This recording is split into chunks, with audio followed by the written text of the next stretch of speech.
pessoal, tudo bem com vocês? Eu sou o professor Celso Ramos, seu professor de biologia. Vamos para mais uma aula de biologia. Esse é o seu Fica em Casa Aprendendo, um programa todo especial feito pela plataforma Gonçalves Dias. Nós estamos no YouTube, tá? Nós temos um canal todo especial com todas as aulas organizadas. Se você quiser também buscar apostilas que contenham esses mesmos conteúdos que a gente trabalha aqui, você pode acessar a plataforma Gonçalves Dias. Tem lá, Portal do Estudante, tá?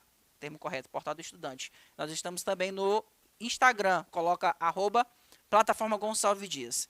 Na aula de biologia de hoje, nós vamos trabalhar, pessoal, sobre anexos embrionários. Nós estudamos a embriologia, né? A embriologia dos seres vivos, embriologia geral. Expliquei para vocês quais foram as fases do processo de desenvolvimento embrionário. E agora a gente vai explicar a respeito desses chamados anexos, né? O termo anexo quer dizer que nós temos o embrião e perto desse embrião tem estruturas anexas que servem para ajudar no desenvolvimento desse embrião, tá certo? E aí a gente vai dar o conceito, vai explicar o que é, na verdade, vai falar os tipos de anexos que existem, que são esses, ó, vesícula vitelínica, tá? O anexo chamado de amnion. Os nomes para vocês serão estranhos, mas quando eu for explicando, vocês vão entender. Ah, quer dizer que isso aí tem esse nome? Na verdade, são termos técnicos de coisas que vocês já conhecem, tá? Então, a gente vai falar do amnion, do corion, alantoide, da placenta e do cordão umbilical. Desses aqui, acredito que vocês conhecem, principalmente esses dois últimos, né? A placenta e o cordão umbilical. Mas vocês vão ver que tem outras estruturas que talvez vocês já devem ter ouvido falar. Então, qual é o conceito? O que são anexos embrionários, né, pessoal? São estruturas que derivam dos folhetos germinativos ou folhetos embrionários, mas que fazem parte, não fazem parte, tá, pessoal? Não faz parte do corpo do embrião. Os anexos embrionários estão fora do corpo do embrião, tá ok, pessoal? Então, olha só, quais são eles? São esses aqui que eu já citei. Nós temos, por exemplo, um organismo vivo sendo desenvolvido dentro de um ovo, por exemplo. Você sabe que uma ave ou um réptil, eles põem ovos. E esse bebezinho, né, esse filhote, eles vão desenvolver fora do corpo da mãe. Então, dentro daquele ovo, precisa ter tudo que é necessário para o embrião se desenvolver. E o que é necessário para um embrião se desenvolver, pessoal? Precisa de alimento, que vai fornecer energia, precisa de nutrientes que estão presentes no alimento, que vai ajudar a construir o corpo do embrião, tá? Precisa de estruturas que protegem esse embrião, precisa de estruturas que eliminem as excretas nitrogenadas. O que são essas excretas, professor? Vamos lá. Você certamente, de tempos em tempos, precisa ir ao banheiro, né, pessoal? Precisa principalmente urinar. Seu organismo produz um tipo de excreta, que é, por exemplo, chamada de ureia. Por isso que o termo urina vem dessa palavra, ureia, tá?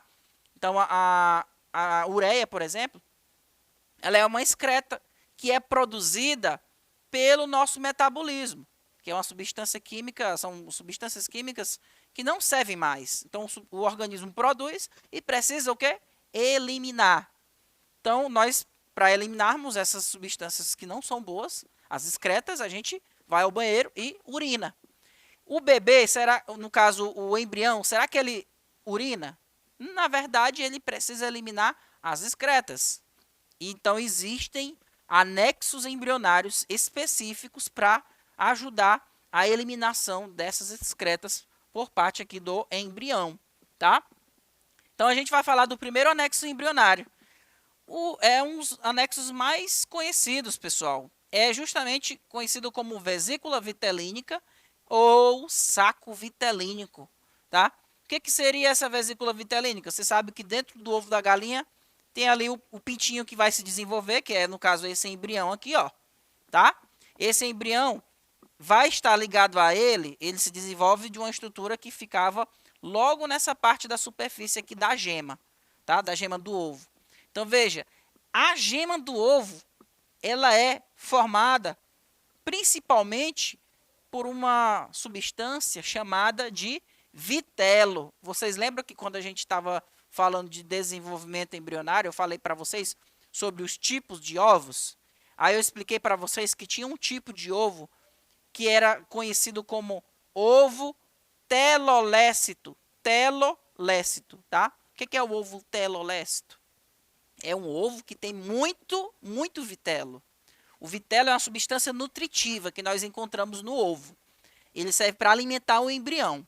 Então, no ovo, por exemplo, das aves e dos répteis, ele é um ovo que tem muito vitelo. E é do tipo telolécito. Fica todo localizado só numa extremidade do ovo. Então, na parte que tem menos vitelo, é onde vai se formar o embrião, que é justamente essa região aqui, ó, que deu origem ao embrião, tá? E aí, veja, na parte que tinha todo o vitelo acumulado, se transformou no saco vitelínico. Então, eu tenho o embrião e ligado a este embrião, eu tenho um saco cheio de substância nutritiva que vai fornecer alimento para esse embrião, para que quando ele for se desenvolvendo dentro do ovo, ele consiga todos os nutrientes para que ele possa ter energia e, ao mesmo tempo, o seu organismo possa crescer, possa ser fabricada todas as estruturas do corpo desse embrião. Então, o saco vitelínico é o primeiro dos anexos a surgir nos vertebrados e se caracteriza por ser a fonte de nutrição do embrião que não tem contato com a mãe, tá? No caso das aves e dos répteis que põem ovos, como elas não estão se desenvolvendo dentro do corpo, dentro da barriga da mãe, ou seja, elas são colocados ovos e esses ovos vai desenvolver o embrião fora do corpo da mãe. Então, dentro desse ovo precisa ter o alimento suficiente para que durante todo o seu período de desenvolvimento ele possa ter alimento, tá? Então, ele é bem desenvolvido nas aves e nos répteis. Corresponde a uma estrutura em forma de saco ligada à região ventral do embrião e serve para armazenar nutrientes, tá? Então, vai estar bem desenvolvido em peixes, em aves e em répteis, que são seres que põem ovos, tá? São seres ovíparos, tá? É bem desenvolvida. Já nos anfíbios, tá? Não apresentam vesícula vitelínica, os anfíbios. E no caso dos mamíferos, nos eutérios ou placentários, ela é reduzida, tá, pessoal? Nos eutérios ou placentários é reduzida, visto que a nutrição ocorre via placenta. Por quê? Vamos imaginar o seguinte: o que é um mamífero eutério? É a mesma coisa que placentário, são seres que têm, mamíferos que têm placenta. Então, todos os nutrientes que vão para o embrião de um mamífero placentário, ele vem da mãe para o bebê, por meio do cordão umbilical. E esse cordão umbilical, ele está ligado à placenta. Olha só, essa placenta aqui, essa estrutura que vai fazer com que o sangue da mãe não se misture com o sangue do bebê, mas ao mesmo tempo os nutrientes que estão vindo do sangue da mãe, eles passam esses nutrientes do sangue da mãe para o sangue do bebê por meio da placenta. E esses nutrientes vão por meio do cordão umbilical. Então, como está em contato íntimo com a mãe o tempo todo, não precisa ter o saco vitelínico bem desenvolvido nos mamíferos que são placentários, que têm placenta, tá?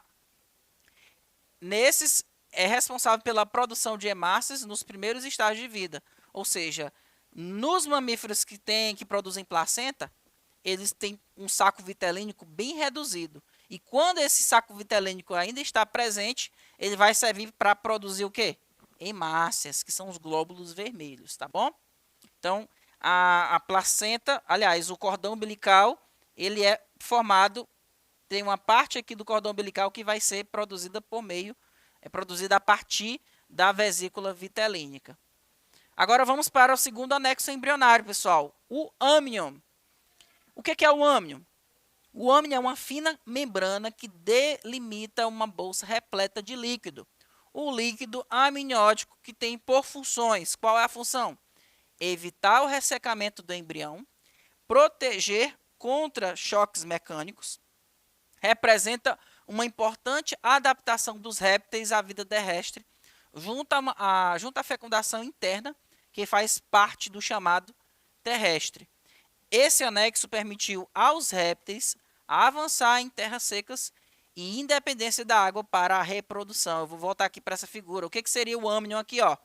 O âmnion, pessoal, é justamente, ó, essa membrana que está protegendo aqui, ó, o embrião. Eu tenho um embrião e uma membrana protegendo esse embrião, tá vendo? Dentro dessa membrana aqui, o embrião ele está mergulhado em um líquido chamado líquido amniótico. Nos mamíferos, por exemplo, nos mamíferos placentários, o âmnion é justamente essa bolsa que está protegendo esse embrião. Quando a mulher, por exemplo, vai ter neném, quando ela vai dar à luz, essa bolsa ela vai estourar. É exatamente o âmnion que se rompe quando a mulher ela vai ter o seu bebê. Tá? Sabe quando a mulher ela vai ter bebê e diz assim, olha, a bolsa estourou? É o âmnion, tá? Essa membrana chamada âmnion que tem um rompimento, tá? Exatamente essa membraninha aqui. E ela serve para quê?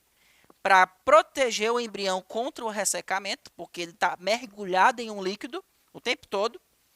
O bebê ele não respira pelos pulmões, tá?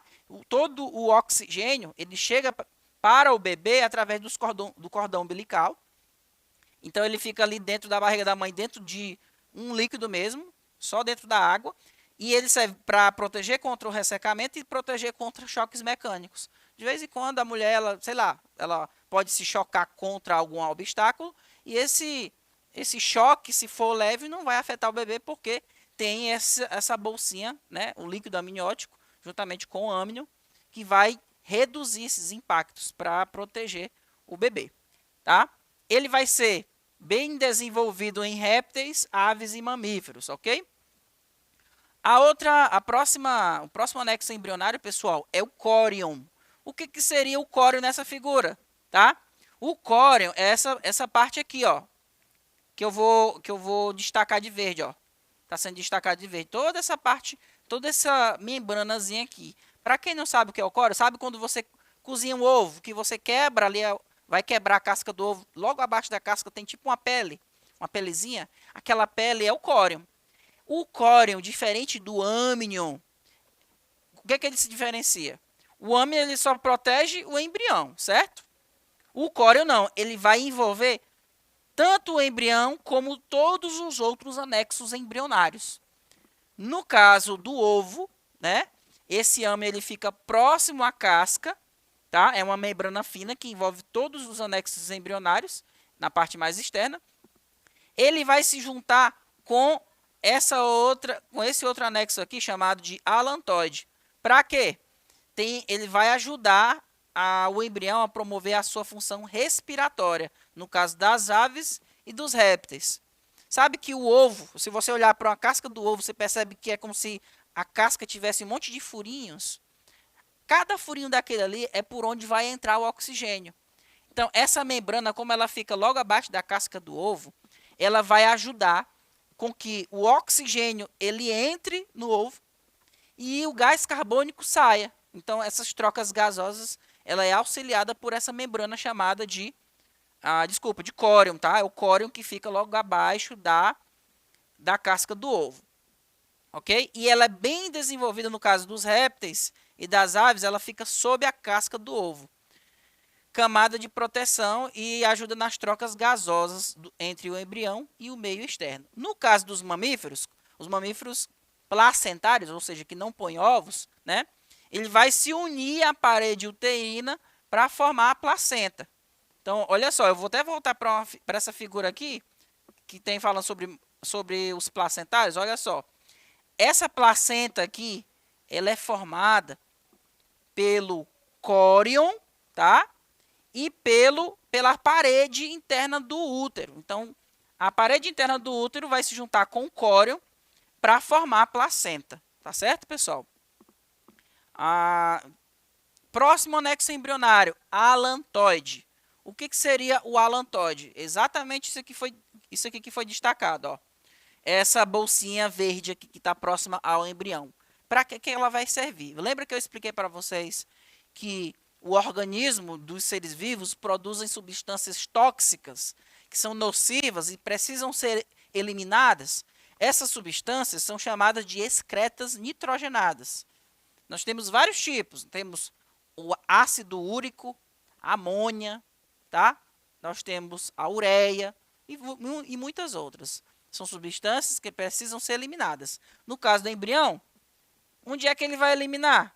Vai jogar todas as suas excretas no alantoide, que é um anexo embrionário. É uma membrana ligada à parte posterior do intestino do embrião. É também uma membrana em forma de saco.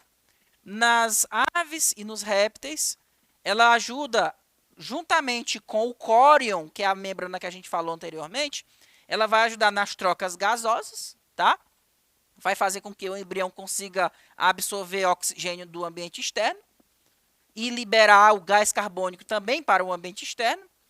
O alantoide ajuda no armazenamento de excretas, remove sais de cálcio da casca, ou seja, a casca do ovo tem muito cálcio. Então, o esqueleto do pintinho que está ali dentro do ovo, ele se forma graças à absorção de cálcio que o alantoide promove. Ou seja, o alantoide ele absorve cálcio da casca do ovo e joga esse cálcio para o organismo do embrião, para formar o esqueleto do futuro ser.